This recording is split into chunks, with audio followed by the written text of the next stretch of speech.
హరి ఓం everyone. ఎలా ఉన్నారు మీరందరూ? నేను బాగానే ఉన్నాను. నా ఫస్ట్ వీడియో చూశారు, 50 మంది లైక్ చేశారు. I am happy. సబ్స్క్రైబ్ 8 మంది చేశారు. ఇంకా చేస్తే నాకు హుషారు వస్తుంది. ఓకే అమ్మా.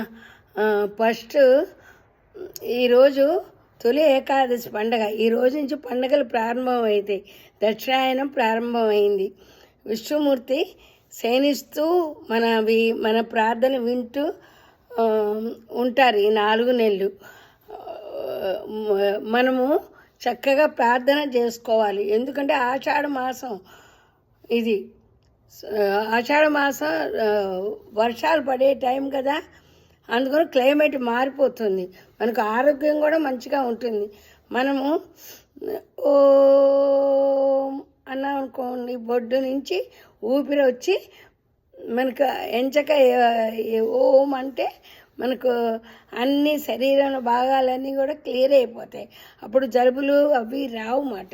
మీరు చిన్నపిల్లలు కదా, ఇవన్నీ మీకు తెలిసే ఉంటాయి. ఎందుకంటే మన కరోనా టైంలో పేరెంట్స్ అందరూ కిడ్స్కి చెప్పారు కదా, ఎలా పీల్చుకోవాలి, ఎలా చేయాలి అన్నీ కూడా. అవన్నీ మీకు చెప్పక్కర్లేదు.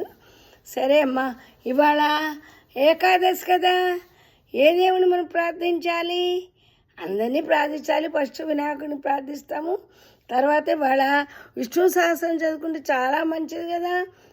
ఏకాదశి విష్ణు సహస్రం మీరు చిన్నపిల్లలు చదవలేరు కదా, అందుకని మీకు తెలిసే ఉంటుంది. శ్లోకం చెప్తానే కిడ్స్. ఓం శ్రీరామ రామ రామేతి రమే రామే మనోరమే సహస్రనామ తత్తుల్యం రామనామావరాననే.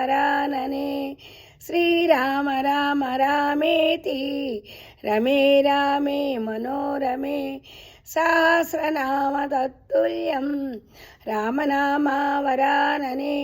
శ్రీరామ రామ రామేతి రమే రామే మనోరమే సహస్రనామ తత్తుల్యం రామనామావరాననే. ఆపదామపర్తారం దాతారం సర్వసంపదం లోకాభిరామం శ్రీరామం భూయో భూయో నమామ్యం.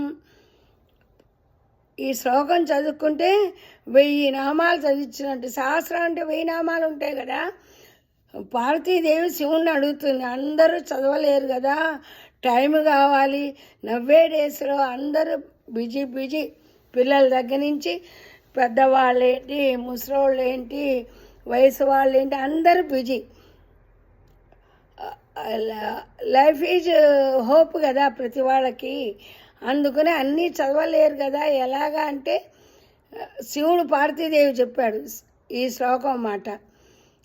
ఇది మనకు యూజ్ కావటానికే. పార్వతీదేవి తెలియక అడగలేదు, అమ్మకి అన్నీ తెలుసు. అమ్మ ఏంటి మనకు తెలుసుకోవాలని క్వశ్చన్లు అడుగుతూ ఉంటుంది అన్నమాట అమ్మ. మీకు ఇంకోసారి కథ చెప్తానే అమ్మ గురించి. ఓకే, బాయ్, ఉంటా. మీ శ్రీదేవి.